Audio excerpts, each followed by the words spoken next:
Ce qui concerne la mairie de Vieux Habitants, nous sommes très satisfaits puisque au vu de cette cérémonie de clôture, les jeunes ont reçu une attestation, il y a eu de l'émotion, on sent qu'il y a une vraie convivialité, qu'il y a des liens qui se sont créés et il y a aussi une volonté d'accompagner les jeunes après le service civique. Donc le bilan est vraiment positif puisqu'on sent qu'ils sont vraiment investis et qu'ils ne veulent pas s'arrêter là, que ce soit le maire ou les personnels même qui ont accompagné les jeunes, ils veulent pouvoir les accompagner jusqu'au bout et ne pas s'arrêter au service civique.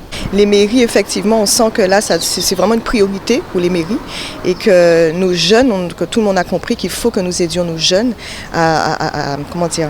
par différents dispositifs, à s'insérer socialement, professionnellement. Et c'est vrai que le service civique, c'est un engagement, c'est du volontariat, mais c'est aussi une porte d'entrée dans la vie active. Et les mairies ont compris ça. Donc c'est un dispositif que l'État a mis à leur disposition justement pour accompagner nos jeunes et améliorer leur situation professionnelle et sociale. Nous avons un contact régulier avec les organismes agréés, donc les mairies aussi. Et nous sommes là, nous les accompagnons du début à la fin des missions. Et même pour pouvoir, identifier les missions, nous les accompagnons aussi. Pour la formation des tuteurs, nous sommes là aussi. Pour la formation des jeunes, la formation citoyenne, nous sommes là aussi. Donc voilà, c'est une priorité pour nous. Ce dispositif financé par le Conseil régional a été proposé en jeunes en service civique, puisqu'il faut savoir que dans les textes, l'accompagnement au projet professionnel est vraiment inscrit dans les textes du service civique. Donc nous avons proposé, à l'aide de conseillers en insertion professionnelle et d'animateurs d'ateliers collectifs, nous avons proposé à ces jeunes de faire un point sur leur projet professionnel.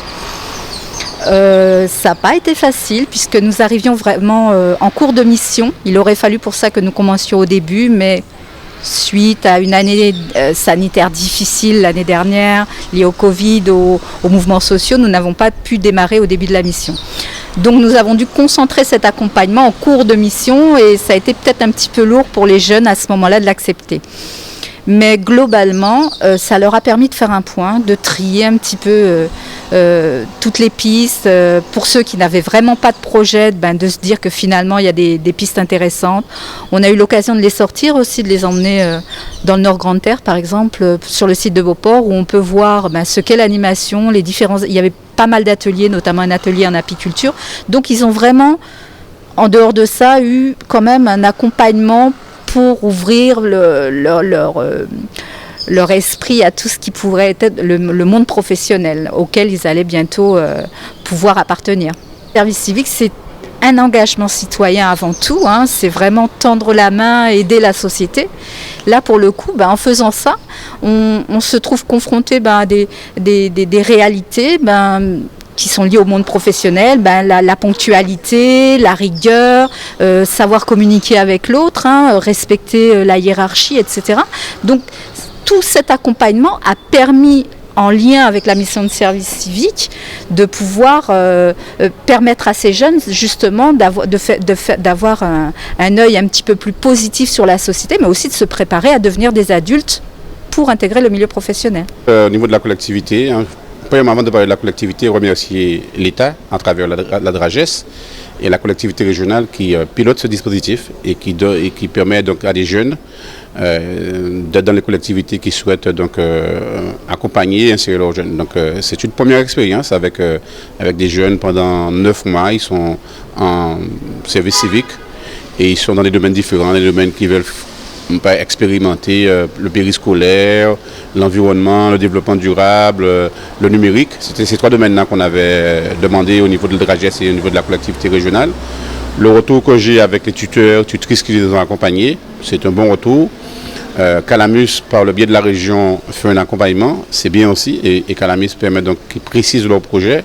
Et on s'est rendu compte, à part 2 ou 3 qui sont un peu confus, mais c'est ce qui est normal, ce sont des jeunes qui ont encore plusieurs projets en tête, qui n'ont pas encore vraiment choisi, c'est pas grave. Ce qui est grave, c'est qu'ils n'ont pas de projet.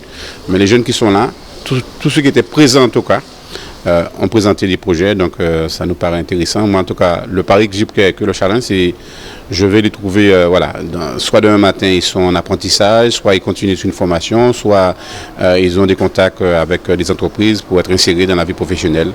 Et je pense que c'est ce qu'on a entendu ce matin, donc Je pense que c'est une belle expérience à renouveler. Donc, je dis déjà à la Dragesse et à la région que la collectivité de vieux habitants est partante pour prendre des jeunes en emploi civique. Je pense qu'on a déjà demandé 24 pour septembre. Donc, j'attends de la région et de la Dragesse une réponse favorable. Il y a au niveau de un adjoint qui était là, donc il y a une délégation avec une autre conseillère municipale sur la question de la jeunesse. C'est Christopher Gérant avec Cynthia Renoir. Ces deux personnes, donc, ils ont un travail particulier à faire en tant qu'élus. Et puis, bien entendu, il y a des partenaires qui sont là, c'est leur travail, c'est leur mission publique. Je répète, donc, la Dragesse, mais aussi la collectivité régionale à travers donc, une structure qui a été retenue, c'est Calamus, pour faire de l'accompagnement. Et je sais qu'il y a des CIP, des conseillers en insertion professionnelle qui ont rencontré l'ensemble des jeunes et qui ont précisé leur projet professionnel. Donc, en dehors de rendre service à la collectivité, donc tout un travail en termes de posture, de déontologie, de savoir-être, on a travaillé avec eux, mais c'est aussi de les accompagner sur leur projet professionnel, sur leur devenir. Ces enfants-là, ce sont des enfants de demain. La ville de Vieux Habitants, la ville de demain de Vieux Habitants, c'est eux. Nous, on est en responsabilité, on doit l'assumer, on essaie de les accompagner au mieux. Mais le territoire de demain, le territoire de Vieux Habitants, ce sont ces jeunes-là qui étaient en formation chez nous, avec d'autres jeunes bien entendu. Mais ceux-là, on a fait une expérience et je pense que l'expérience a été concluante et maintenant il faut continuer le travail.